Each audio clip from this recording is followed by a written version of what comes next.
Hello, my name is Scott Morrow, and welcome to the Blue OK. Today I decided to come outside into the atrium because I wanted to talk to our viewers a little bit about tea.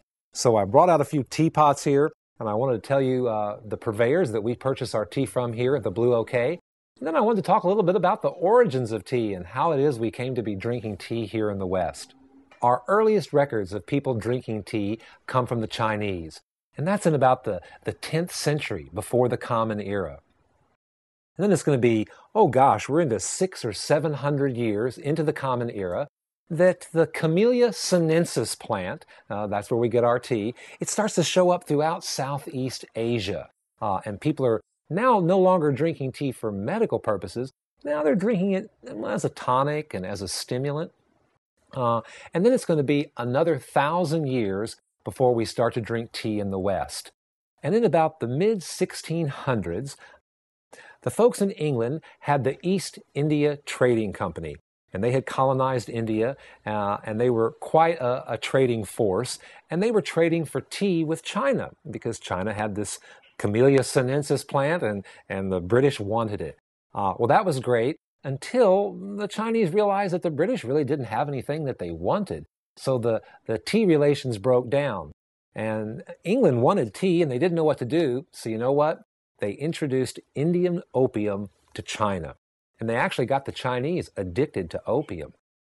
This was not a good thing, and it actually caused what's known as the Opium Wars. And if you don't know about the Opium Wars, check it out on Wikipedia. But this broke down the trade relations between the British and China. And so what the British did was they started cultivating tea in India. And tea became quite popular in India. Those folks really liked it. In fact, they started adding a little bit of milk and sweetener to their tea, and they developed their own tea, and they called it chai. Now, I'm sure you've had some chai. We serve it frequently here in the cafe. It's used throughout the world. In fact, the people in India drink more tea than any other nation. Now, the people in England, they like this idea, and they started putting a little milk and sugar in their tea as well. And that's where the origins of, milk in your tea began, first in India and then in England. Now, here in the West, a lot of people are familiar with iced tea, and people like to put a little bit of lemon in their tea. Well, this is a very good idea because recently studies at Purdue University have shown that if you add a little citrus to your tea, well, then it's more easily absorbed into your bloodstream, and you can make faster use and more use of the antioxidants, which is why tea is such a good thing. Tea as we know it, black tea, green tea, white tea, herbal tea, they all have antioxidants. And in fact, oftentimes, antioxidants make up as much as 25% of the weight of the tea that you're drinking. So tea is good for you, and antioxidants are good for you. Now, let's talk a little bit about the different kinds of tea. There's black tea.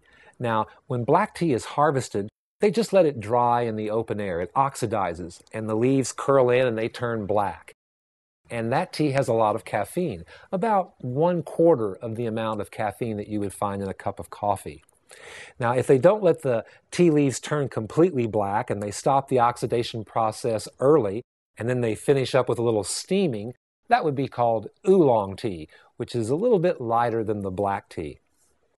Now, if they harvest tea leaves and they don't let them air dry at all, they don't let them oxidize, and they steam or they roast those leaves, that's how we get all the flavors of green tea, because green tea isn't allowed to oxidize and the leaves don't turn black, and it retains a little bit more of the antioxidants. And then there's white tea.